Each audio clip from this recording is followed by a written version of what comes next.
जैसा कि स्टूडेंट आप लोग जानते हैं कि सीएनसी मशीन होती क्या चीज़ है।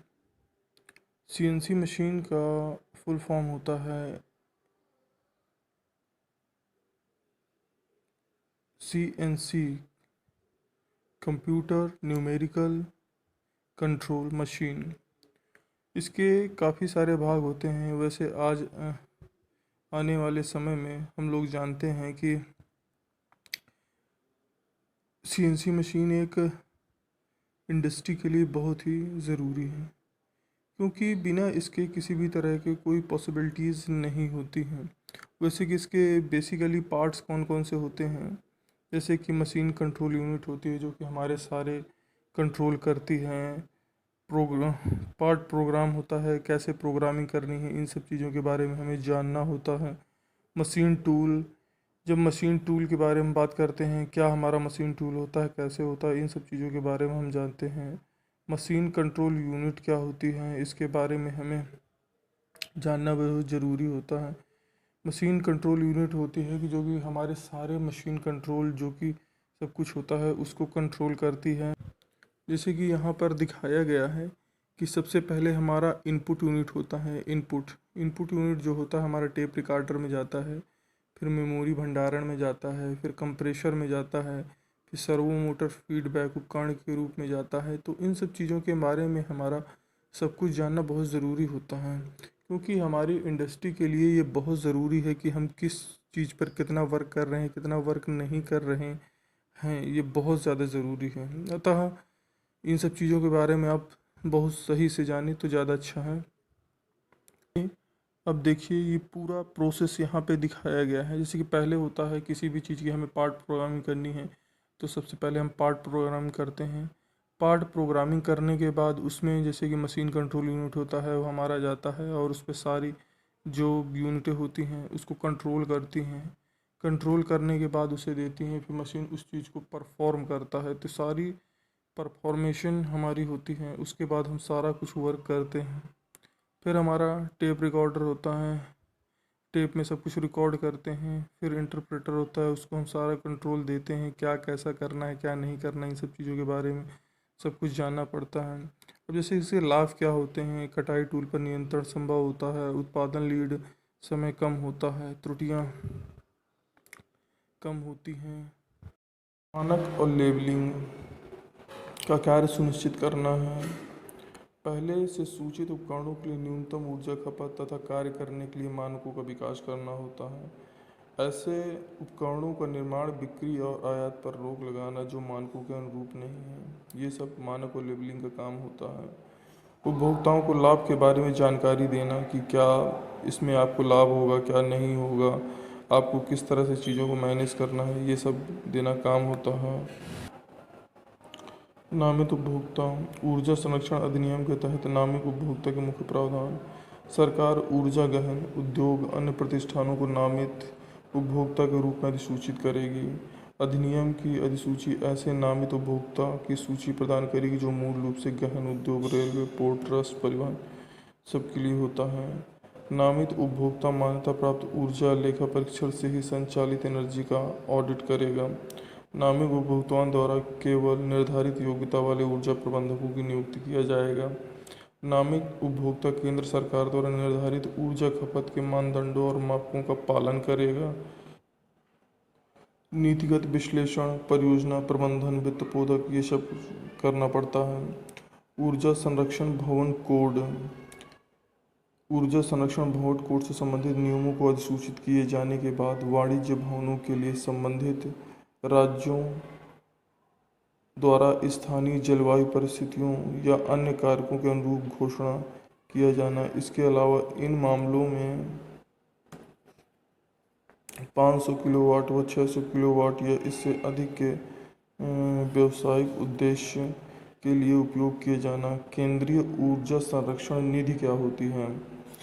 ऊर्जा संरक्षण सेवाओं जैसे ठेका कंपनियों तथा ऊर्जा सेवाओं कंपनियों को बढ़ावा देने के लिए बड़े पैमाने पर ऊर्जा सेवा वितरण यंत्र विकसित करने के लिए केंद्र में निधि की स्थापना की जाएगी, उम्मीद की जाएगी, ये सब चीज़ होती है। BEE bureau of energy efficiency का काम क्या होता है? परिणाम आधारित प्रस्तावों को अपनाकर भारतीय व्यवस्था में ऊर्जा प्रबलता करना। राष्ट्र ऊर्जा दक्षता व संरक्षण प्रयासों एवं कार्यक्रमों को दिशा निर्देश देना एक नीति का निर्धारण होता है। ऊर्जा दक्षता प्रक्रिया उपकरण युक्तियों प्रणालियों में उपयोग को उन्नत करना होता है। ऊर्जा के दक्ष उपयोग को आगे बढ़ाने वाली संस्थाओं का वित्तीय प्रोत्साहन करना होता है। ये सब होता है। अब भारत सरकार में सूचित उपकरणों व साधनों के लिए ऊर्जा उपभोग मानकों की विशिष्टीकृत करना, सूचित उपकरणों व साधनों पर सीधे अनिवार्य का लेबल लगाना, ऊर्जा खपत के मानकों के अनुकूल न होने वाले उपकरणों के निर्माण बिक्री का आयात निर्यात पर रोक लगाना, ऊर्जा के दक्ष उपयोग ऊर्जा संरक्षण भवन कोड निर्धारित करना, ऊर्जा के दक्ष उपयोग संरक्षण के लिए अधिक ऊर्जा प्रबंधन की नियुक्ति करना, ये सब कार्य होते हैं। अब इस वीडियो में हम देखते हैं ऊर्जा प्रबंध की कार्यविधि क्या होती है। ऊर्जा प्रबंध एक परिवर्तन और घटना ही नहीं बल्कि यह लक्ष्यों को पूरा करने का एक अभियान है। यह कार्य एक मेज पर बैठकर अकेले नहीं किया जा सकता बल्कि इसे पूरा करने के लिए ऊर्जा के प्रति सचेत व्यक्ति के दलों द्वारा तालमेल में कार्य करने की आवश्यकता होती है। ऊर्जा प्रबंधन के लिए व्यवस्थित तरीके से स्थापित बहुत सी संगठित प्रयासों की कार्यविधि की आवश्यकता होती है। कुशल ऊर्जा प्रबंधक की आवश्यकता क्या होती है? कुशल प्रबंधक वह होता है जो जागरूकता की ओर ले जाए, सभी स्तर के लोगों को प्रोत्साहित करे और प्रक्रिया को बदले, ऊर्जा खपत के निर्धारित लक्ष्यों और रिकॉर्ड रखे और संगठन और मानव दोनों में ही परिवर्तन करें। अब आते हैं ऊर्जा संरक्षण। आर्थिक विकास की मूलभूत आवश्यकताओं में एक ऊर्जा है। समाज के प्रत्येक क्षेत्र जैसे कृषि, उद्योग, परिवहन, व्यापार या घर, सभी जगह ऊर्जा की आवश्यकता होती है। ऊर्जा की बढ़ती हुई खपत की जीवाश्म जैसे कोयला, पेट्रोलियम, प्राकृतिक गैस निर्भरता बढ़ती है। इनकी बिजली की आपूर्ति होती है। आज पर्यावरण के प्रदूषण, स्वास्थ्य की समस्याओं के कारण इन जीवाश्म ईंधनों की अपेक्षा स्वच्छ ऊर्जा के काल्पनिक स्रोतों के विकास तथा उपयोगिता की जरूरत बढ़ती है।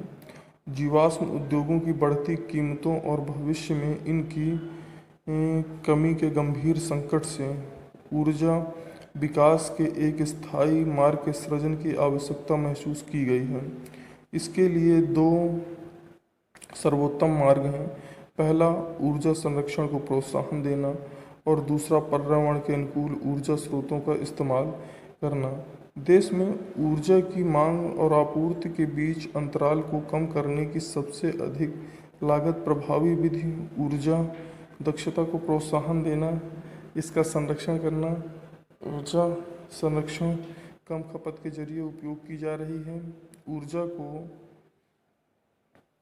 यह अनुमान लगाया गया है कि लगभग 25,000 मेगावाट क्षमता विद्युत क्षेत्र में केवल ऊर्जा दक्षता के माध्यम से उत्पन्न की जा सकती है। ऊर्जा संरक्षण पर विचार करते हुए भारत सरकार ने ऊर्जा संरक्षण अधिनियम 2001 को प्रस्तावित किया है। ऊर्जा संरक्षण से ऊर्जा की लागत में कमी आती है। इसके द्वारा ऊर्जा संरक्षण के नए विद्युत संयंत्रों की ज़रूरत कम की जा सकती है और बढ़ती आबादी की अर्थव्यवस्था को बनाए रखने के लिए ऊर्जा आयात में कमी लाई जा सकती है। उत्सर्जन की कमी से स्वच्छ परिवेश और नागरिकों के लिए स्वस्थ जीवन शैली को बढ़ावा मिलता है और ऊर्जा की कमी के लिए सबसे अधिक मितव्ययिता का समाधान यही है।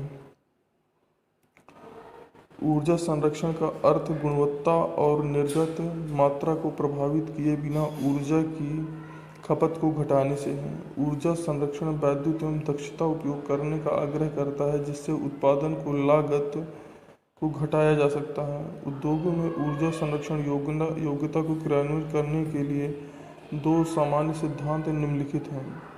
अधिकतम ऊर्जा दक्षता निवेशित ऊर्जा का केवल कुछ भाग ही उपयोगी कार्य में परिवर्तित होता है। जब प्रदान की गई ऊर्जा के अधिकतम भाग का यूज किया जाता है तो वह एक तरह से हानि बन जाती है। अधिकतम लागत प्रबाधवोतक ऊर्जा संरक्षण उपायों की क्रियाशीलता के लिए अतिरिक्त निवेश की आवश्यकता होती है। जैसे ही ऊर्जा संरक्षण का स्तर बढ़ता है वैसे ही अतिरिक्त निवेश और बढ़ जाता है। अब आते हैं हम ऊर्जा संरक्षण अधिनियम 2001 तथा इसकी विशेषताएं। नीति फ्रेमवर्क ऊर्जा संरक्षण अधिनियम 2001 उच्च ऊर्जा बचत के बारे में हम यहाँ पर देखते हैं। अब आता है राज्य सरकार में क्या कैसा होता है। केंद्र सरकार द्वारा तैयार किए गए ऊर्जा संरक्षण भवन कोड को प्रांतीय व स्थानीय स्थितियों के अनुसार संशोधित करना, नए व्यावसायिक भवन या भवन कॉम्प्लेक्स के मालिकों को ऊर्जा संरक्षण भवन कोड के प्रावधानों का अनुपालन करने का निर्देश देना, संचरण या वितरण हानियों को कम करने या सह उत्पादन को प्रोत्साहित देना होता है। अधिनियम के अंतर्गत प्रत्येक अपराध के लिए जुर्माना वित्तीय रूप से होना चाहिए और ये किस हिसाब से किया जाएगा ये निर्धारित करना होता है। अधिनियम के अनुसार केंद्र सरकार के तहत ऊर्जा दक्षता ब्यूरो को स्थापित होगा जिसके कार्य करना होता है। अधिनियम के तहत सरकार वाणिज्य भवनों के लिए ऊर्जा संरक्षण भवन कोड जारी कर सकती है। अधिनियम सरकार को उपकरण या उपकरणों के लिए ऊर्जा की खपत के मानदंडों को जारी कर सकती है। विधेयक अधिनियम के तहत किए गए अपराधों के लिए निर्दिष्ट दंड को जारी कर सकती है। ये सारे कार्य राज्य सरकार के द्वारा किए जाते हैं। ऊर्जा संरक्षण अधिनियम 2001 के मुख्य अंश क्या क्या हैं ये हम देखते हैं। इस अधिनियम के तहत ऊर्जा दक्षता ब्यूरो की स्थापना दिनांक 1/3/2002 को हुई थी। यह ऊर्जा दक्षता और उपयोग के संरक्षण की नीतियों को जारी करता है। ऊर्जा संरक्षण अधिनियम 2001 के सर्वाधिक महत्वपूर्ण अंश क्या हैं। यह प्रत्यक्ष नामित उपभोक्ताओं के लिए ऊर्जा दक्षता उपयोग हेतु प्रमाणित ऊर्जा प्रबंधकों को नियुक्त करती है। समस्त उपयंत्रों उपकरणों को ऊर्जा खपत के मानकों को चस्पा देती है। राज्य स्तरीय सरकार को क्षेत्रीय स्थानीय मौसम के सिपाहियों स्थितियों के आधार पर ऊर्जा संरक्षण भवन अनुरोध करती है। मानक तथा लेबलिंग क्या होता है। बी की स्टार रेटिंग योजना को मानवीय पावर मंत्री द्वारा 2006 को लागू किया गया था। यह योजना फिलहाल निम्न में लागू की गई है। कमरा वातानुकूलन पंखे कलर ये सब चीज़ों में लागू होती हैं। इस प्रकार हमारा ये चैप्टर ख़त्म हो जाता है और इसके तहत कुछ क्वेश्चन बनते हैं जो हमें करने ज़रूरी होते हैं। जैसे ऊर्जा प्रबंधन क्या है। इसके तहत हम देखते हैं कि किस प्रकार से हम ऊर्जा को प्रबंधित कर सकते हैं, कहाँ पर हमें कितनी ऊर्जा की आवश्यकता है कितनी नहीं, उसी हिसाब से हम ऊर्जा का उपयोग करेंगे। ऊर्जा प्रबंधन दल के कर्तव्य क्या होते हैं, कार्य क्या होते हैं, वो अपने अपने काम कैसे करते हैं। ऊर्जा प्रबंधन का सिद्धांत क्या होता है, उसी हिसाब से सारी चीज़ों को करना होता है। ऊर्जा संरक्षण विभिन्न सिद्धांतों को लिखना है। ऊर्जा संरक्षण अधिनियम क्या होता है उसके बारे में लिखना है। ऊर्जा संरक्षण अधिनियम के महत्वपूर्ण अंशों के बारे में लिखना है। संरक्षण तथा लेबलिंग क्या होती है उसके बारे में हमें समझाना है। ये सब कुछ हमको करना होता है, तो ये हम इसके अंतर्गत लाते हैं। तो मतलब कहने का यही कि ऊर्जा संरक्षण जो हमारा होता है उसमें बहुत ही ज़्यादा ज़रूरी है और जो भी हो रहा है इसके बारे में हमें जानना भी बहुत ज़्यादा ज़रूरी है। तो ये वाला चैप्टर हमारा यहीं पर समाप्त होता है। Student, thank you for watching मी। और मैं ये कहूँगा कि मेरा चैनल सब्सक्राइब कर ले जिससे कि अगले आने वाली वीडियो आपको समय पर मिल सके। धन्यवाद। मानक और लेबलिंग का कार्य सुनिश्चित करना है। पहले से सूचित उपकरणों के लिए न्यूनतम ऊर्जा खपत तथा कार्य करने के लिए मानकों का विकास करना होता है। ऐसे उपकरणों का निर्माण, बिक्री और आयात पर रोक लगाना जो मानकों के अनुरूप नहीं है। ये सब मानक और लेबलिंग का काम होता है। उपभोक्ताओं को लाभ के बारे में जानकारी देना कि क्या इसमें आपको लाभ होगा क्या नहीं होगा, आपको किस तरह से चीज़ों को मैनेज करना है, ये सब देना काम होता है। नामित उपभोक्ता ऊर्जा संरक्षण अधिनियम के तहत नामित उपभोक्ता के मुख्य प्रावधान। सरकार ऊर्जा गहन उद्योग अन्य प्रतिष्ठानों को नामित उपभोक्ता के रूप में अधिसूचित करेगी। अधिनियम की अधिसूची ऐसे नामित उपभोक्ता की सूची प्रदान करेगी जो मूल रूप से गहन उद्योग, रेलवे, पोर्ट, ट्रस्ट, परिवहन सबके लिए होता है। नामित उपभोक्ता मान्यता प्राप्त ऊर्जा लेखा परीक्षण से ही संचालित एनर्जी का ऑडिट करेगा। नामित उपभोक्ताओं द्वारा केवल निर्धारित योग्यता वाले ऊर्जा प्रबंधकों की नियुक्ति किया जाएगा। नामित उपभोक्ता केंद्र सरकार द्वारा निर्धारित ऊर्जा खपत के मानदंडों और मापकों का पालन करेगा। नीतिगत विश्लेषण, परियोजना प्रबंधन, वित्त पोधक ये सब करना पड़ता है। ऊर्जा संरक्षण भवन कोड। ऊर्जा संरक्षण भवन कोड से संबंधित नियमों को अधिसूचित किए जाने के बाद वाणिज्य भवनों के लिए संबंधित राज्यों द्वारा स्थानीय जलवायु परिस्थितियों या अन्य कारकों के अनुरूप घोषणा किया जाना। इसके अलावा इन मामलों में 500 किलोवाट व 600 किलोवाट या इससे अधिक के व्यावसायिक उद्देश्य के लिए उपयोग किए जाना। केंद्रीय ऊर्जा संरक्षण निधि क्या होती है? ऊर्जा संरक्षण सेवाओं जैसे ठेका कंपनियों तथा ऊर्जा सेवा कंपनियों को बढ़ावा देने के लिए बड़े पैमाने पर ऊर्जा सेवा वितरण यंत्र विकसित करने के लिए केंद्र में निधि की स्थापना की जाएगी, उम्मीद की जाएगी, ये सब चीज़ होती हैं। BEE bureau of energy efficiency का काम क्या होता है? परिणाम आधारित प्रस्तावों को अपनाकर भारतीय व्यवस्था में ऊर्जा प्रबलता करना।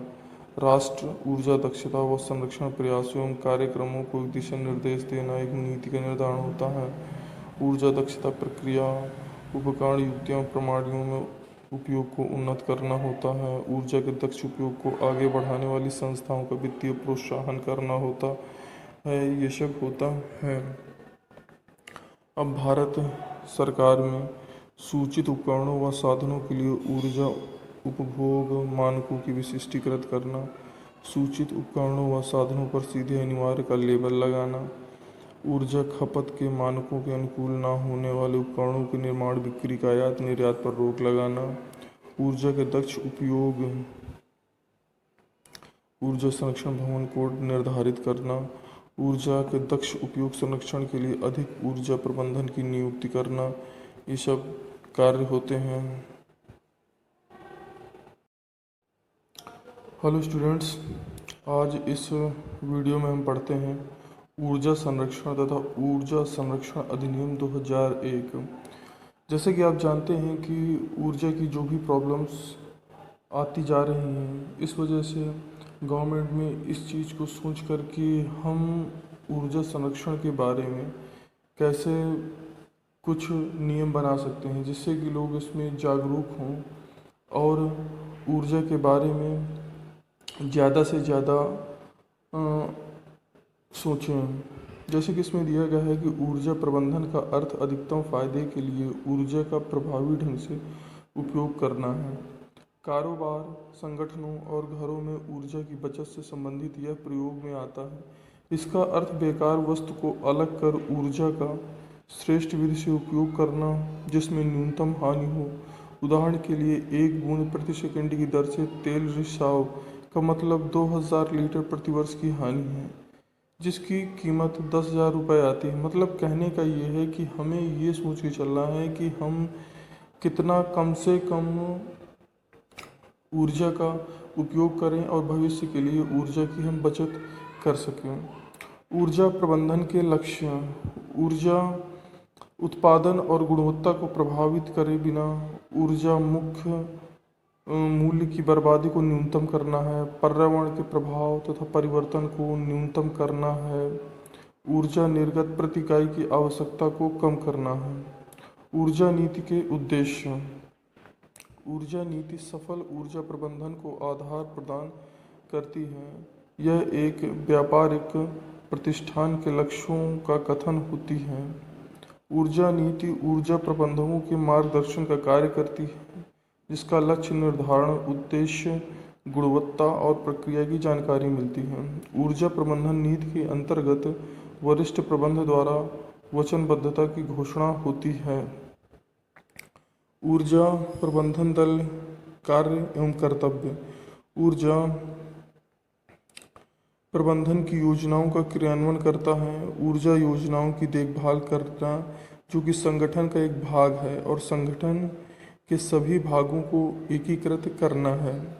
ऊर्जा हानियों को पहचानना, ऊर्जा संरक्षण माप द्वारा बचत का मूल्यांकन करना, संगठन के दूसरे कर्मचारियों को ऊर्जा संरक्षण के प्रति जागरूक करना है।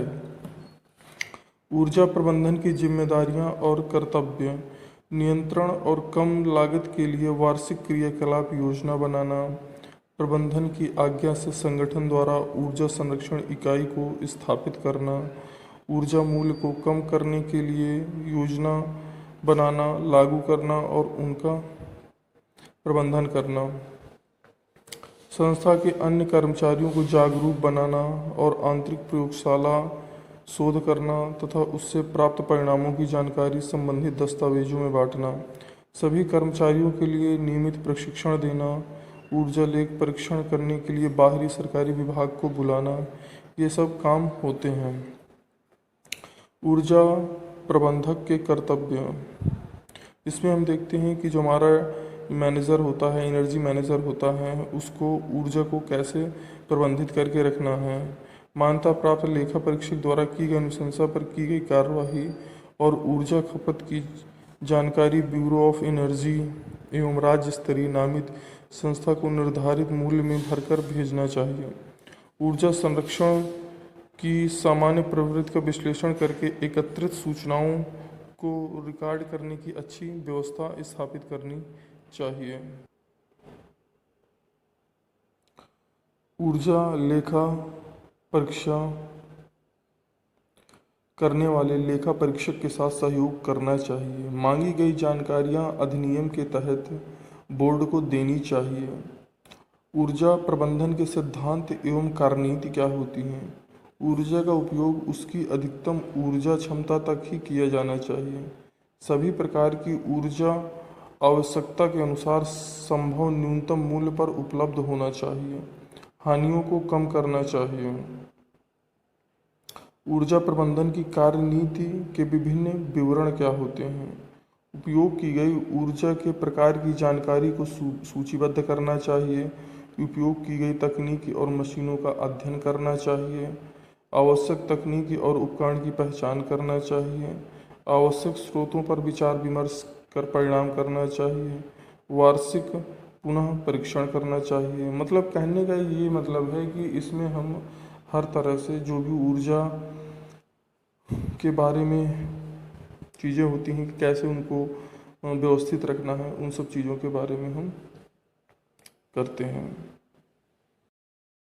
अब इस वीडियो में हम देखते हैं ऊर्जा प्रबंध की कार्यविधि क्या होती है। ऊर्जा प्रबंध एक परिवर्तन और घटना ही नहीं, बल्कि यह लक्ष्यों को पूरा करने का एक अभियान है। यह कार्य एक मेज पर बैठकर अकेले नहीं किया जा सकता, बल्कि इसे पूरा करने के लिए ऊर्जा के प्रति सचेत व्यक्ति के दलों द्वारा तालमेल में कार्य करने की आवश्यकता होती है। ऊर्जा प्रबंधन के लिए व्यवस्थित तरीके से स्थापित बहुत सी संगठित प्रयासों की कार्यविधि की आवश्यकता होती है। कुशल ऊर्जा प्रबंधक की आवश्यकता क्या होती है? कुशल प्रबंधक वह होता है जो जागरूकता की ओर ले जाए, सभी स्तर के लोगों को प्रोत्साहित करे और प्रक्रिया को बदले, ऊर्जा खपत के निर्धारित लक्ष्यों और रिकॉर्ड रखे और संगठन और मानव दोनों में ही परिवर्तन करें। अब आते हैं ऊर्जा संरक्षण। आर्थिक विकास की मूलभूत आवश्यकताओं में एक ऊर्जा है। समाज के प्रत्येक क्षेत्र जैसे कृषि, उद्योग, परिवहन, व्यापार या घर, सभी जगह ऊर्जा की आवश्यकता होती है। ऊर्जा की बढ़ती हुई खपत की जीवाश्म जैसे कोयला, पेट्रोलियम, प्राकृतिक गैस निर्भरता बढ़ती है, इनकी बिजली की आपूर्ति होती है। आज पर्यावरण के प्रदूषण, स्वास्थ्य की समस्याओं के कारण इन जीवाश्म ईंधनों की अपेक्षा स्वच्छ ऊर्जा के काल्पनिक स्रोतों के विकास तथा उपयोगिता की जरूरत बढ़ती है। जीवाश्म उद्योगों की बढ़ती कीमतों और भविष्य में इनकी कमी के गंभीर संकट से ऊर्जा विकास के एक स्थायी मार्ग के सृजन की आवश्यकता महसूस की गई है।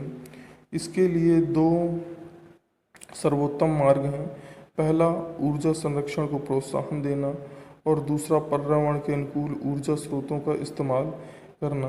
देश में ऊर्जा की मांग और आपूर्ति के बीच अंतराल को कम करने की सबसे अधिक लागत प्रभावी विधि ऊर्जा दक्षता को प्रोत्साहन देना, इसका संरक्षण करना। ऊर्जा संरक्षण कम खपत के जरिए उपयोग की जा रही है। ऊर्जा को यह अनुमान लगाया गया है कि लगभग 25,000 मेगावाट क्षमता विद्युत क्षेत्र में केवल ऊर्जा दक्षता के माध्यम से उत्पन्न की जा सकती है।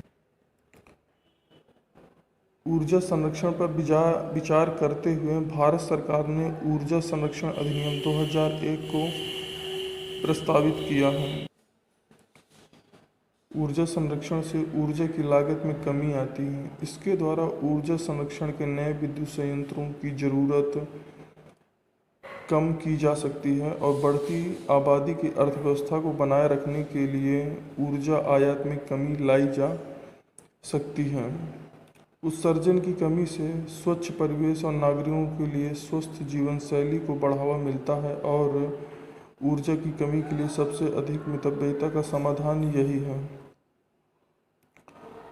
ऊर्जा संरक्षण का अर्थ गुणवत्ता और निर्गत मात्रा को प्रभावित किए बिना ऊर्जा की खपत को घटाने से है। ऊर्जा संरक्षण वैद्युत एवं दक्षता उपयोग करने का आग्रह करता है, जिससे उत्पादन को लागत को घटाया जा सकता है। उद्योगों में ऊर्जा संरक्षण योग्यता को क्रियान्वित करने के लिए दो सामान्य सिद्धांत निम्नलिखित हैं। अधिकतम ऊर्जा दक्षता, निवेशित ऊर्जा का केवल कुछ भाग ही उपयोगी कार्य में परिवर्तित होता है। जब प्रदान की गई ऊर्जा के अधिकतम भाग का यूज किया जाता है तो वह एक तरह से हानि बन जाती है।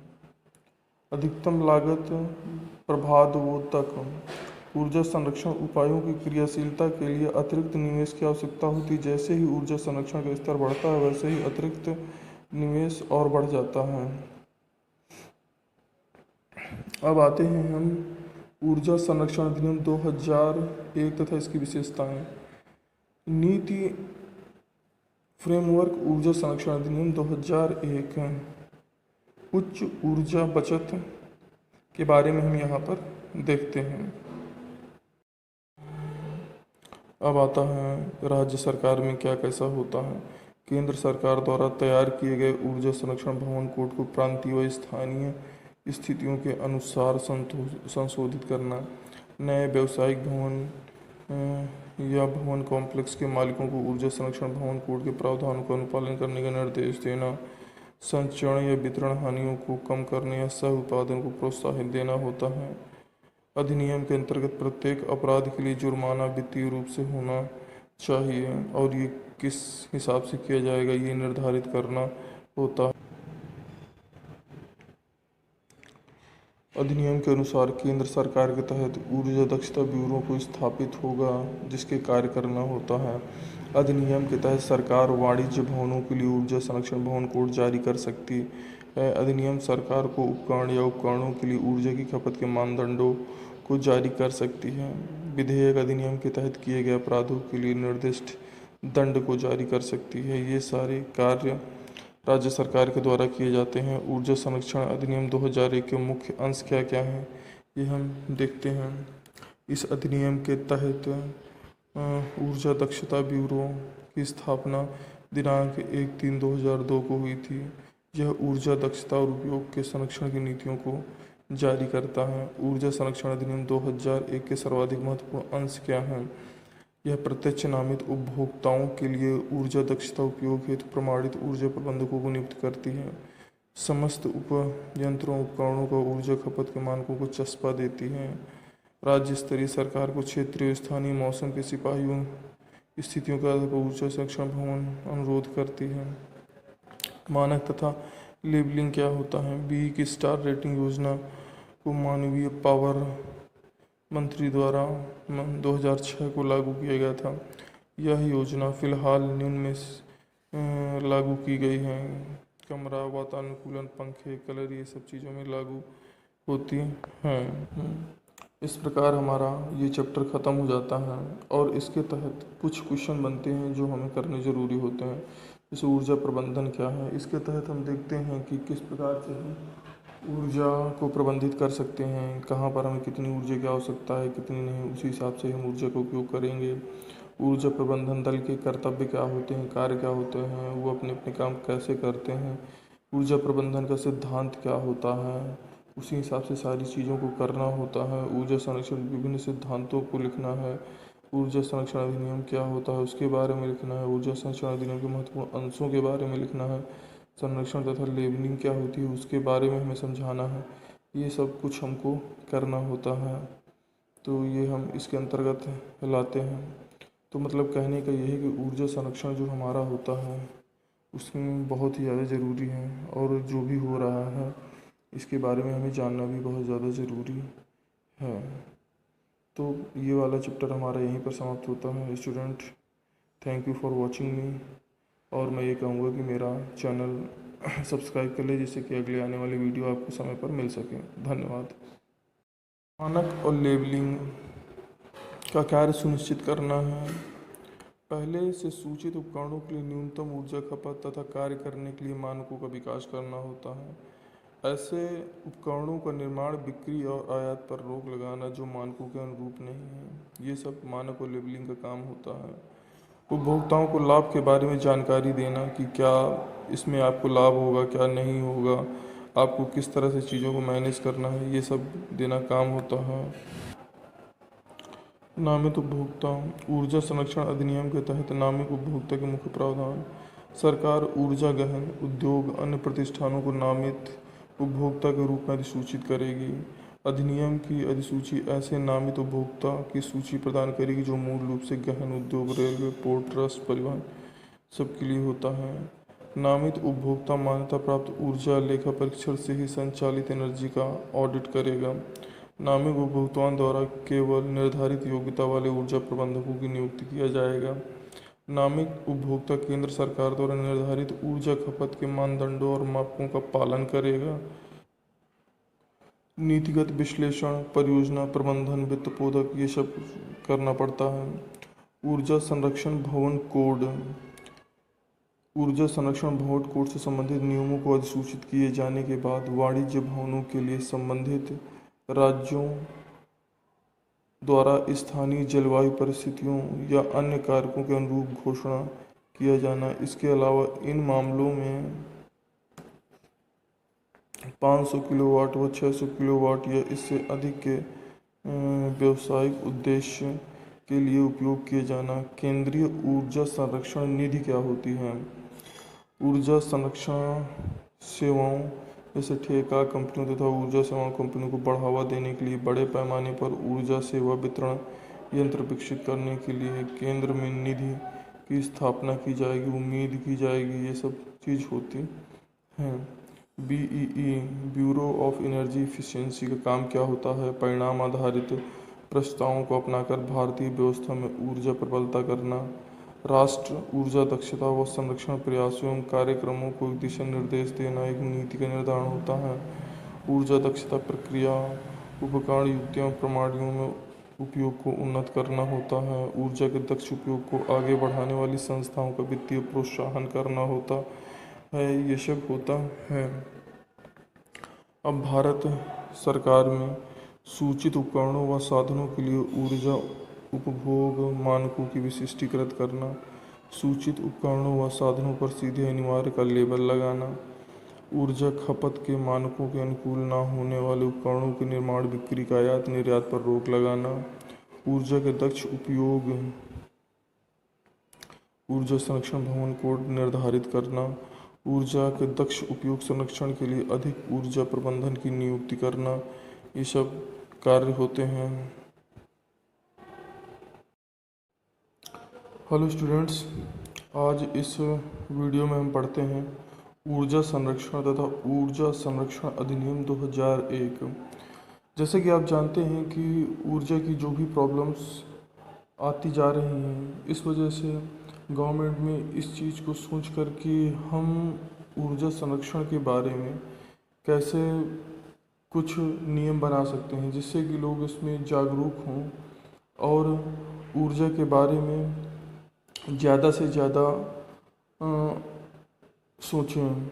जैसे कि इसमें दिया गया है कि ऊर्जा प्रबंधन का अर्थ अधिकतम फायदे के लिए ऊर्जा का प्रभावी ढंग से उपयोग करना है। कारोबार, संगठनों और घरों में ऊर्जा की बचत से संबंधित यह प्रयोग में आता है। इसका अर्थ बेकार वस्तु को अलग कर ऊर्जा का श्रेष्ठ विधि से उपयोग करना जिसमें न्यूनतम हानि हो। उदाहरण के लिए 1 बूंद प्रति सेकंड की दर से तेल रिसाव का मतलब 2000 लीटर प्रति वर्ष की हानि है, जिसकी कीमत 10,000 रुपये आती है। मतलब कहने का ये है कि हमें ये सोच के चलना है कि हम कितना कम से कम ऊर्जा का उपयोग करें और भविष्य के लिए ऊर्जा की हम बचत कर सकें। ऊर्जा प्रबंधन के लक्ष्य: ऊर्जा उत्पादन और गुणवत्ता को प्रभावित करे बिना ऊर्जा मुख्य मूल्य की बर्बादी को न्यूनतम करना है। पर्यावरण के प्रभाव तथा परिवर्तन को न्यूनतम करना है। ऊर्जा निर्गत प्रति इकाई की आवश्यकता को कम करना है। ऊर्जा नीति के उद्देश्य: ऊर्जा नीति सफल ऊर्जा प्रबंधन को आधार प्रदान करती है। यह एक व्यापारिक प्रतिष्ठान के लक्ष्यों का कथन होती है। ऊर्जा नीति ऊर्जा प्रबंधकों के मार्गदर्शन का कार्य करती है, जिसका लक्ष्य निर्धारण, उद्देश्य, गुणवत्ता और प्रक्रिया की जानकारी मिलती है। ऊर्जा प्रबंधन नीति के अंतर्गत वरिष्ठ प्रबंधन द्वारा वचनबद्धता की घोषणा होती है। ऊर्जा प्रबंधन दल कार्य एवं कर्तव्य: ऊर्जा प्रबंधन की योजनाओं का क्रियान्वयन करता है। ऊर्जा योजनाओं की देखभाल करना जो कि संगठन का एक भाग है और संगठन के सभी भागों को एकीकृत करना है। ऊर्जा हानियों को पहचानना, ऊर्जा संरक्षण माप द्वारा बचत का मूल्यांकन करना, संगठन के दूसरे कर्मचारियों को ऊर्जा संरक्षण के प्रति जागरूक करना है। ऊर्जा प्रबंधन की जिम्मेदारियां और कर्तव्य: नियंत्रण और कम लागत के लिए वार्षिक क्रियाकलाप योजना बनाना, प्रबंधन की आज्ञा से संगठन द्वारा ऊर्जा संरक्षण इकाई को स्थापित करना, ऊर्जा मूल्य को कम करने के लिए योजना बनाना, लागू करना और उनका प्रबंधन करना, संस्था के अन्य कर्मचारियों को जागरूक बनाना और आंतरिक प्रयोगशाला शोध करना तथा उससे प्राप्त परिणामों की जानकारी संबंधित दस्तावेजों में बांटना, सभी कर्मचारियों के लिए नियमित प्रशिक्षण देना, ऊर्जा लेख परीक्षण करने के लिए बाहरी सरकारी विभाग को बुलाना, ये सब काम होते हैं। ऊर्जा प्रबंधक के कर्तव्य: इसमें हम देखते हैं कि जो हमारा मैनेजर होता है, एनर्जी मैनेजर होता है, उसको ऊर्जा को कैसे प्रबंधित करके रखना है। मान्यता प्राप्त लेखा परीक्षक द्वारा की गई अनुशंसा पर की गई कार्यवाही और ऊर्जा खपत की जानकारी ब्यूरो ऑफ एनर्जी एवं राज्य स्तरीय नामित संस्था को निर्धारित मूल्य में भरकर भेजना चाहिए। ऊर्जा संरक्षण की सामान्य प्रवृत्ति का विश्लेषण करके एकत्रित सूचनाओं को रिकॉर्ड करने की अच्छी व्यवस्था स्थापित करनी चाहिए। ऊर्जा लेखा परीक्षा करने वाले लेखा परीक्षक के साथ सहयोग करना चाहिए। मांगी गई जानकारियां अधिनियम के तहत बोर्ड को देनी चाहिए। ऊर्जा प्रबंधन के सिद्धांत एवं कार्यनीति क्या होती हैं? ऊर्जा का उपयोग उसकी अधिकतम ऊर्जा क्षमता तक ही किया जाना चाहिए। सभी प्रकार की ऊर्जा आवश्यकता के अनुसार संभव न्यूनतम मूल्य पर उपलब्ध होना चाहिए। हानियों को कम करना चाहिए। ऊर्जा प्रबंधन की कार्यनीति के विभिन्न विवरण क्या होते हैं? उपयोग की गई ऊर्जा के प्रकार की जानकारी को सूचीबद्ध करना चाहिए।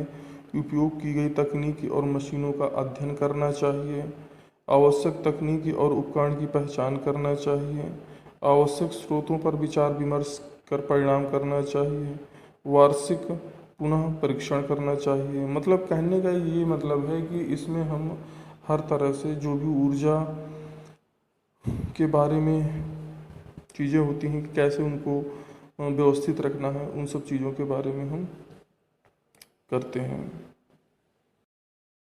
अब इस वीडियो में हम देखते हैं ऊर्जा प्रबंध की कार्यविधि क्या होती है। ऊर्जा प्रबंध एक परिवर्तन और घटना ही नहीं बल्कि यह लक्ष्यों को पूरा करने का एक अभियान है। यह कार्य एक मेज पर बैठकर अकेले नहीं किया जा सकता बल्कि इसे पूरा करने के लिए ऊर्जा के प्रति सचेत व्यक्ति के दलों द्वारा तालमेल में कार्य करने की आवश्यकता होती है। ऊर्जा प्रबंधन के लिए व्यवस्थित तरीके से स्थापित बहुत सी संगठित प्रयासों की कार्यविधि की आवश्यकता होती है। कुशल ऊर्जा प्रबंधक की आवश्यकता क्या होती है? कुशल प्रबंधक वह होता है जो जागरूकता की ओर ले जाए, सभी स्तर के लोगों को प्रोत्साहित करे और प्रक्रिया को बदले, ऊर्जा खपत के निर्धारित लक्ष्यों और रिकॉर्ड रखे और संगठन और मानव दोनों में ही परिवर्तन करें। अब आते हैं ऊर्जा संरक्षण।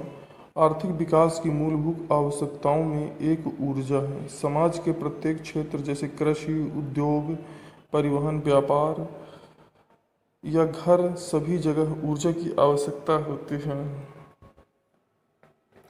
ऊर्जा की बढ़ती हुई खपत की जीवाश्म जैसे कोयला, पेट्रोलियम, प्राकृतिक गैस निर्भरता बढ़ती है, इनकी बिजली की आपूर्ति होती है। आज पर्यावरण के प्रदूषण, स्वास्थ्य की समस्याओं के कारण इन जीवाश्म ईंधनों की अपेक्षा स्वच्छ ऊर्जा के काल्पनिक स्रोतों के विकास तथा उपयोगिता की जरूरत बढ़ती है।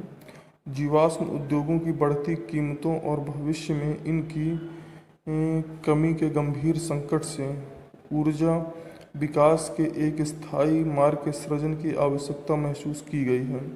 इसके लिए दो सर्वोत्तम मार्ग हैं। पहला, ऊर्जा संरक्षण को प्रोत्साहन देना और दूसरा, पर्यावरण के अनुकूल ऊर्जा स्रोतों का इस्तेमाल करना। देश में ऊर्जा की मांग और आपूर्ति के बीच अंतराल को कम करने की सबसे अधिक लागत प्रभावी विधि ऊर्जा दक्षता को प्रोत्साहन देना, इसका संरक्षण करना।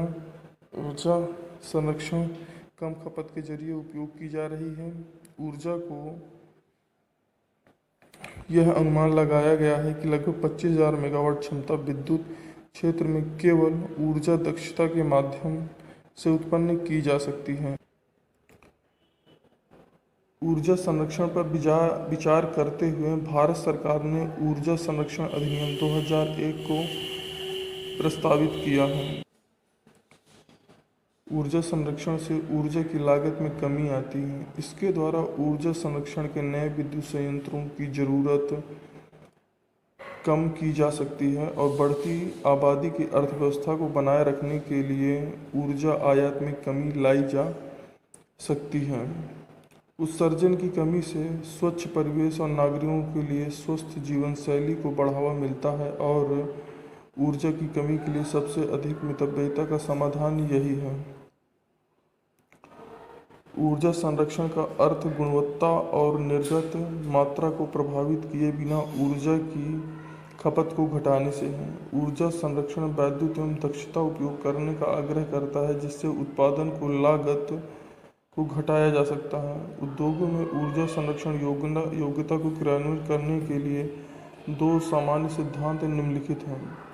अधिकतम ऊर्जा दक्षता, निवेशित ऊर्जा का केवल कुछ भाग ही उपयोगी कार्य में परिवर्तित होता है। जब प्रदान की गई ऊर्जा के अधिकतम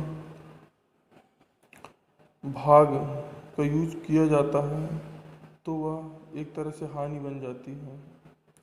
अधिकतम लागत प्रभावोत्तक, ऊर्जा संरक्षण उपायों की क्रियाशीलता के लिए अतिरिक्त निवेश की आवश्यकता होती है। जैसे ही ऊर्जा संरक्षण का स्तर बढ़ता है वैसे ही अतिरिक्त निवेश और बढ़ जाता है।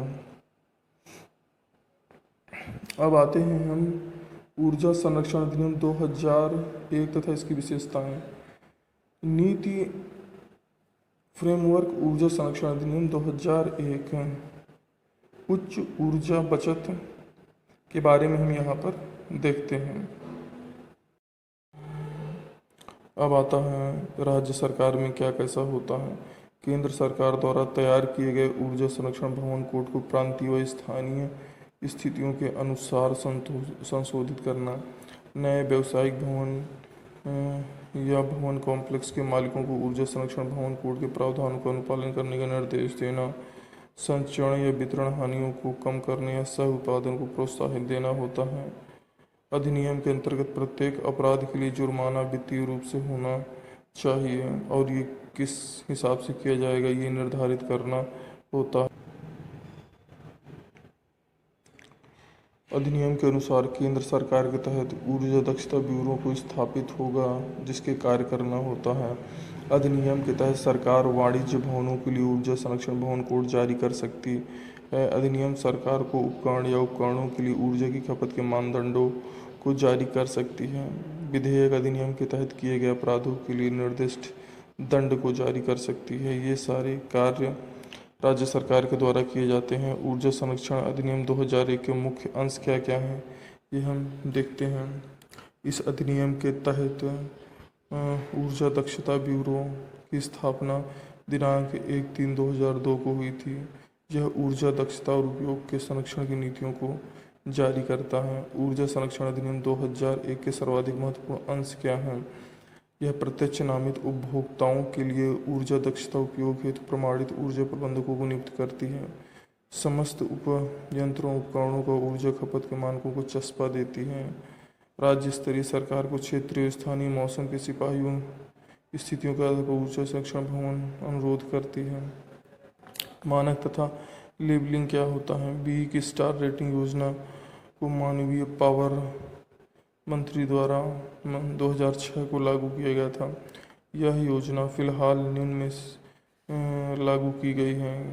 कमरा वातानुकूलन पंखे कलर ये सब चीज़ों में लागू होती हैं। इस प्रकार हमारा ये चैप्टर ख़त्म हो जाता है और इसके तहत कुछ क्वेश्चन बनते हैं जो हमें करने ज़रूरी होते हैं। जैसे ऊर्जा प्रबंधन क्या है, इसके तहत हम देखते हैं कि किस प्रकार से हम ऊर्जा को प्रबंधित कर सकते हैं, कहाँ पर हमें कितनी ऊर्जा की आवश्यकता है कितनी नहीं, उसी हिसाब से हम ऊर्जा का उपयोग करेंगे। ऊर्जा प्रबंधन दल के कर्तव्य क्या होते हैं, कार्य क्या होते हैं, वो अपने अपने काम कैसे करते हैं, ऊर्जा प्रबंधन का सिद्धांत क्या होता है, उसी हिसाब से सारी चीज़ों को करना होता है। ऊर्जा संरक्षण विभिन्न सिद्धांतों को लिखना है। ऊर्जा संरक्षण अधिनियम क्या होता है उसके बारे में लिखना है। ऊर्जा संरक्षण अधिनियम के महत्वपूर्ण अंशों के बारे में लिखना है। संरक्षण तथा लेबलिंग क्या होती है उसके बारे में हमें समझाना है। ये सब कुछ हमको करना होता है, तो ये हम इसके अंतर्गत लाते हैं। तो मतलब कहने का यही कि ऊर्जा संरक्षण जो हमारा होता है उसमें बहुत ही ज़्यादा ज़रूरी है और जो भी हो रहा है इसके बारे में हमें जानना भी बहुत ज़्यादा ज़रूरी है। तो ये वाला चैप्टर हमारा यहीं पर समाप्त होता है। Student, thank you for watching मी। और मैं ये कहूँगा कि मेरा चैनल सब्सक्राइब कर ले जिससे कि अगले आने वाली वीडियो आपको समय पर मिल सके। धन्यवाद। मानक और लेबलिंग का कार्य सुनिश्चित करना है। पहले से सूचित उपकरणों के लिए न्यूनतम ऊर्जा खपत तथा कार्य करने के लिए मानकों का विकास करना होता है। ऐसे उपकरणों का निर्माण, बिक्री और आयात पर रोक लगाना जो मानकों के अनुरूप नहीं है, ये सब मानक और लेबलिंग का काम होता है। उपभोक्ताओं को लाभ के बारे में जानकारी देना कि क्या इसमें आपको लाभ होगा क्या नहीं होगा, आपको किस तरह से चीज़ों को मैनेज करना है, ये सब देना काम होता है। नामित उपभोक्ता। ऊर्जा संरक्षण अधिनियम के तहत नामित उपभोक्ता के मुख्य प्रावधान। सरकार ऊर्जा गहन उद्योग अन्य प्रतिष्ठानों को नामित उपभोक्ता के रूप में अधिसूचित करेगी। अधिनियम की अधिसूची ऐसे नामित उपभोक्ता की सूची प्रदान करेगी जो मूल रूप से गहन उद्योग, रेलवे, पोर्ट, ट्रस्ट, परिवहन सबके लिए होता है। नामित उपभोक्ता मान्यता प्राप्त ऊर्जा लेखा परीक्षण से ही संचालित एनर्जी का ऑडिट करेगा। नामित उपभोक्ताओं द्वारा केवल निर्धारित योग्यता वाले ऊर्जा प्रबंधकों की नियुक्ति किया जाएगा। नामित उपभोक्ता केंद्र सरकार द्वारा निर्धारित ऊर्जा खपत के मानदंडों और मापकों का पालन करेगा। नीतिगत विश्लेषण, परियोजना प्रबंधन, वित्त पोधक ये सब करना पड़ता है। ऊर्जा संरक्षण भवन कोड। ऊर्जा संरक्षण भवन कोड से संबंधित नियमों को अधिसूचित किए जाने के बाद वाणिज्य भवनों के लिए संबंधित राज्यों द्वारा स्थानीय जलवायु परिस्थितियों या अन्य कारकों के अनुरूप घोषणा किया जाना। इसके अलावा इन मामलों में 500 किलोवाट व 600 किलोवाट या इससे अधिक के व्यावसायिक उद्देश्य के लिए उपयोग किए जाना। केंद्रीय ऊर्जा संरक्षण निधि क्या होती है? ऊर्जा संरक्षण सेवाओं जैसे ठेका कंपनियों तथा ऊर्जा सेवाओं कंपनियों को बढ़ावा देने के लिए बड़े पैमाने पर ऊर्जा सेवा वितरण यंत्र विकसित करने के लिए केंद्र में निधि की स्थापना की जाएगी, उम्मीद की जाएगी, ये सब चीज़ होती है। BEE bureau of energy efficiency का काम क्या होता है? परिणाम आधारित प्रस्तावों को अपनाकर भारतीय व्यवस्था में ऊर्जा प्रबलता करना। राष्ट्र ऊर्जा दक्षता व संरक्षण प्रयासों एवं कार्यक्रमों को दिशा निर्देश देना एक नीति का निर्धारण होता है। ऊर्जा दक्षता प्रक्रिया उपकरण युक्तियों प्रणालियों में उपयोग को उन्नत करना होता है। ऊर्जा के दक्ष उपयोग को आगे बढ़ाने वाली संस्थाओं का वित्तीय प्रोत्साहन करना होता है। ये सब होता है। अब भारत सरकार में सूचित उपकरणों व साधनों के लिए ऊर्जा उपभोग मानकों की विशिष्टीकृत करना, सूचित उपकरणों व साधनों पर सीधे अनिवार्य का लेबल लगाना, ऊर्जा खपत के मानकों के अनुकूल न होने वाले उपकरणों के निर्माण बिक्री का आयात निर्यात पर रोक लगाना, ऊर्जा के दक्ष उपयोग ऊर्जा संरक्षण भवन कोड निर्धारित करना, ऊर्जा के दक्ष उपयोग संरक्षण के लिए अधिक ऊर्जा प्रबंधन की नियुक्ति करना, ये सब कार्य होते हैं। हेलो स्टूडेंट्स, आज इस वीडियो में हम पढ़ते हैं ऊर्जा संरक्षण तथा ऊर्जा संरक्षण अधिनियम 2001। जैसे कि आप जानते हैं कि ऊर्जा की जो भी प्रॉब्लम्स आती जा रही हैं, इस वजह से गवर्नमेंट में इस चीज़ को सोच कर कि हम ऊर्जा संरक्षण के बारे में कैसे कुछ नियम बना सकते हैं जिससे कि लोग इसमें जागरूक हों और ऊर्जा के बारे में ज़्यादा से ज़्यादा सोचें। जैसे कि इसमें दिया गया है कि ऊर्जा प्रबंधन का अर्थ अधिकतम फायदे के लिए ऊर्जा का प्रभावी ढंग से उपयोग करना है। कारोबार, संगठनों और घरों में ऊर्जा की बचत से संबंधित यह प्रयोग में आता है। इसका अर्थ बेकार वस्तु को अलग कर ऊर्जा का श्रेष्ठ विधि से उपयोग करना जिसमें न्यूनतम हानि हो। उदाहरण के लिए 1 बूंद प्रति सेकंड की दर से तेल रिसाव का मतलब 2000 लीटर प्रति वर्ष की हानि है, जिसकी कीमत 10,000 रुपये आती है। मतलब कहने का ये है कि हमें ये सोच के चलना है कि हम कितना कम से कम ऊर्जा का उपयोग करें और भविष्य के लिए ऊर्जा की हम बचत कर सकें। ऊर्जा प्रबंधन के लक्ष्य ऊर्जा उत्पादन और गुणवत्ता को प्रभावित करे बिना ऊर्जा मुख्य मूल्य की बर्बादी को न्यूनतम करना है, पर्यावरण के प्रभाव तथा परिवर्तन को न्यूनतम करना है, ऊर्जा निर्गत प्रति इकाई की आवश्यकता को कम करना है। ऊर्जा नीति के उद्देश्य ऊर्जा नीति सफल ऊर्जा प्रबंधन को आधार प्रदान करती है। यह एक व्यापारिक प्रतिष्ठान के लक्ष्यों का कथन होती है। ऊर्जा नीति ऊर्जा प्रबंधकों के मार्गदर्शन का कार्य करती है, जिसका लक्ष्य निर्धारण, उद्देश्य, गुणवत्ता और प्रक्रिया की जानकारी मिलती है। ऊर्जा प्रबंधन नीति के अंतर्गत वरिष्ठ प्रबंधक द्वारा वचनबद्धता की घोषणा होती है। ऊर्जा प्रबंधन दल कार्य एवं कर्तव्य ऊर्जा प्रबंधन की योजनाओं का क्रियान्वयन करता है। ऊर्जा योजनाओं की देखभाल करना जो कि संगठन का एक भाग है और संगठन के सभी भागों को एकीकृत करना है। ऊर्जा हानियों को पहचानना, ऊर्जा संरक्षण माप द्वारा बचत का मूल्यांकन करना, संगठन के दूसरे कर्मचारियों को ऊर्जा संरक्षण के प्रति जागरूक करना है। ऊर्जा प्रबंधन की जिम्मेदारियां और कर्तव्य नियंत्रण और कम लागत के लिए वार्षिक क्रियाकलाप योजना बनाना, प्रबंधन की आज्ञा से संगठन द्वारा ऊर्जा संरक्षण इकाई को स्थापित करना, ऊर्जा मूल्य को कम करने के लिए योजना बनाना, लागू करना और उनका प्रबंधन करना, संस्था के अन्य कर्मचारियों को जागरूक बनाना और आंतरिक प्रयोगशाला शोध करना तथा उससे प्राप्त परिणामों की जानकारी संबंधित दस्तावेजों में बांटना, सभी कर्मचारियों के लिए नियमित प्रशिक्षण देना, ऊर्जा लेख परीक्षण करने के लिए बाहरी सरकारी विभाग को बुलाना, ये सब काम होते हैं। ऊर्जा प्रबंधक के कर्तव्य। इसमें हम देखते हैं कि जो हमारा मैनेजर होता है, एनर्जी मैनेजर होता है, उसको ऊर्जा को कैसे प्रबंधित करके रखना है। मान्यता प्राप्त लेखा परीक्षक द्वारा की गई अनुशंसा पर की गई कार्यवाही और ऊर्जा खपत की जानकारी ब्यूरो ऑफ एनर्जी एवं राज्य स्तरीय नामित संस्था को निर्धारित मूल्य में भरकर भेजना चाहिए। ऊर्जा संरक्षण की सामान्य प्रवृत्ति का विश्लेषण करके एकत्रित सूचनाओं को रिकॉर्ड करने की अच्छी व्यवस्था स्थापित करनी चाहिए। ऊर्जा लेखा परीक्षा करने वाले लेखा परीक्षक के साथ सहयोग करना चाहिए। मांगी गई जानकारियां अधिनियम के तहत बोर्ड को देनी चाहिए। ऊर्जा प्रबंधन के सिद्धांत एवं कार्यनीति क्या होती हैं। ऊर्जा का उपयोग उसकी अधिकतम ऊर्जा क्षमता तक ही किया जाना चाहिए। सभी प्रकार की ऊर्जा आवश्यकता के अनुसार संभव न्यूनतम मूल्य पर उपलब्ध होना चाहिए। हानियों को कम करना चाहिए।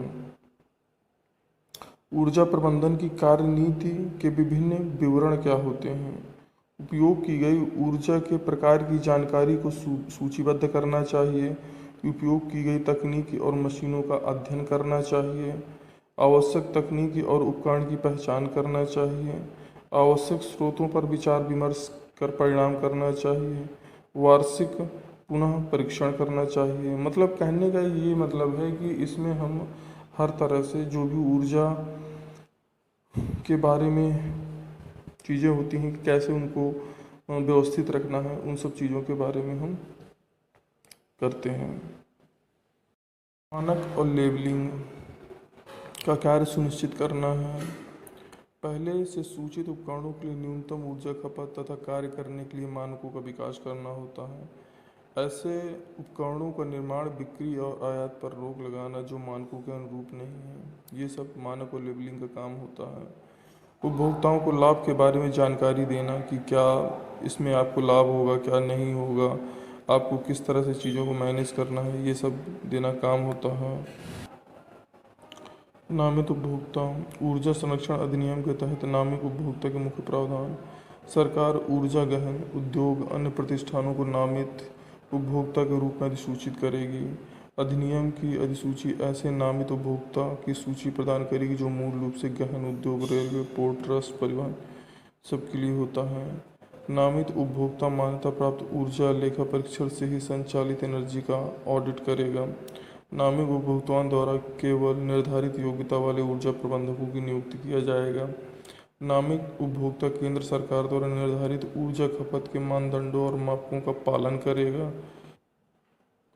नीतिगत विश्लेषण, परियोजना प्रबंधन, वित्त पोधक, ये सब करना पड़ता है। ऊर्जा संरक्षण भवन कोड। ऊर्जा संरक्षण भवन कोड से संबंधित नियमों को अधिसूचित किए जाने के बाद वाणिज्य भवनों के लिए संबंधित राज्यों द्वारा स्थानीय जलवायु परिस्थितियों या अन्य कारकों के अनुरूप घोषणा किया जाना। इसके अलावा इन मामलों में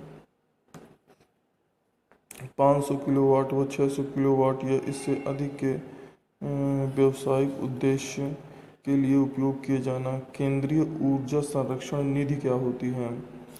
ऊर्जा संरक्षण सेवाओं जैसे ठेका कंपनियों तथा ऊर्जा सेवा कंपनियों को बढ़ावा देने के लिए बड़े पैमाने पर ऊर्जा सेवा वितरण यंत्र विकसित करने के लिए केंद्र में निधि की स्थापना की जाएगी, उम्मीद की जाएगी, ये सब चीज़ होती हैं।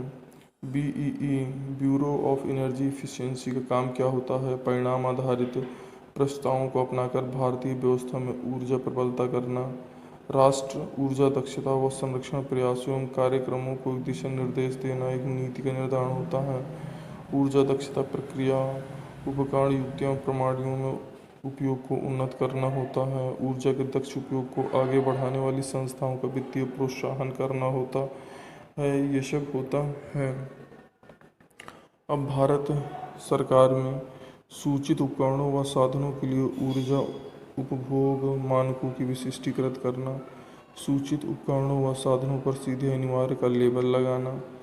ऊर्जा खपत के मानकों के अनुकूल न होने वाले उपकरणों के निर्माण, बिक्री का आयात निर्यात पर रोक लगाना। ऊर्जा के दक्ष उपयोग, ऊर्जा संरक्षण भवन कोड निर्धारित करना, ऊर्जा के दक्ष उपयोग संरक्षण के लिए अधिक ऊर्जा प्रबंधन की नियुक्ति करना, ये सब कार्य होते हैं। मानक और लेबलिंग का कार्य सुनिश्चित करना है।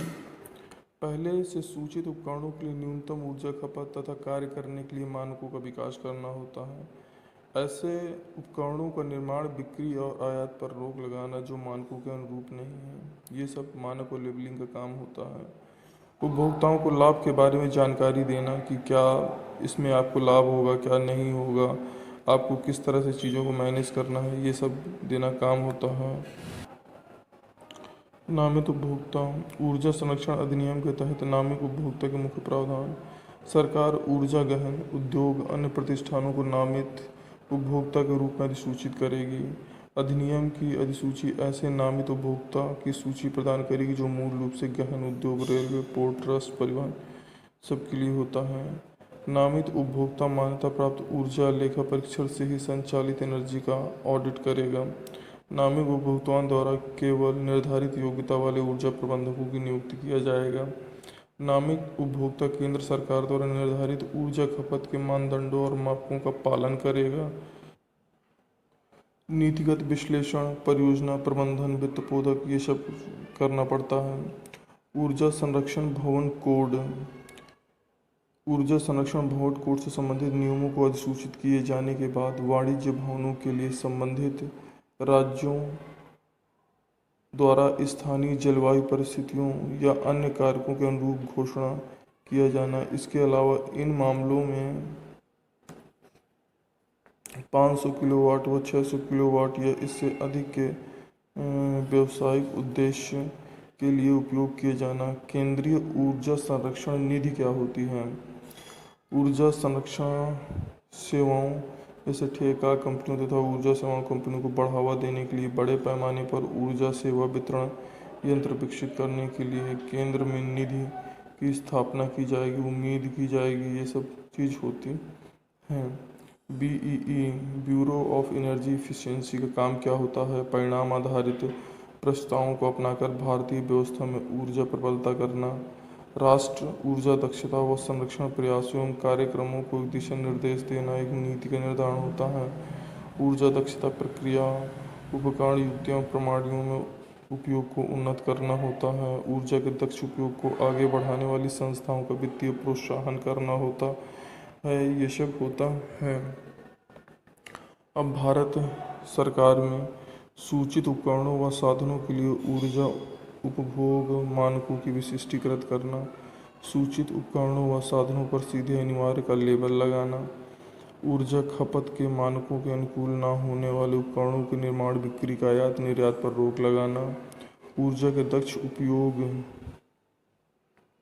ऊर्जा संरक्षण भवन कोड निर्धारित करना, ऊर्जा के दक्ष उपयोग संरक्षण के लिए अधिक ऊर्जा प्रबंधन की नियुक्ति करना, ये सब कार्य होते हैं।